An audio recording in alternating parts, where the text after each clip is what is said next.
How to write LLB exam and how to allot pages and time. 100 marks question paper, 22 pages booklet, 3 hours time. Part ఏలో వచ్చేసి 9 questions ఉంటాయి. మనం 6 questions attempt చేయాలి. Each క్వశ్చన్కి 4 marks. Part ఏలో 24 marks ఉంటుంది. Part below 36 marks. 4 questions ఇస్తే 2 questions రాయాలి.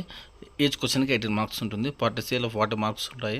2 క్వశ్చన్స్ ఉంటాయి. ఈచ్ క్వశ్చన్కి 20 మార్క్స్ ఉంటుంది. పార్ట్ ఏలో వచ్చేసి మనకు 6 క్వశ్చన్స్కి ప్రతి క్వశ్చన్కి ఒక పేజ్ రాయాలి. అప్పుడు ఏమవుతుందంటే 6 పేజెస్ ఇంటూ ఒక పేజ్కి 4 మార్క్స్, అప్పుడు 24 మార్క్స్ అవుతుంది. పార్ట్ బి వచ్చేసి మనకు 2 క్వశ్చన్స్ ఉంటాయి.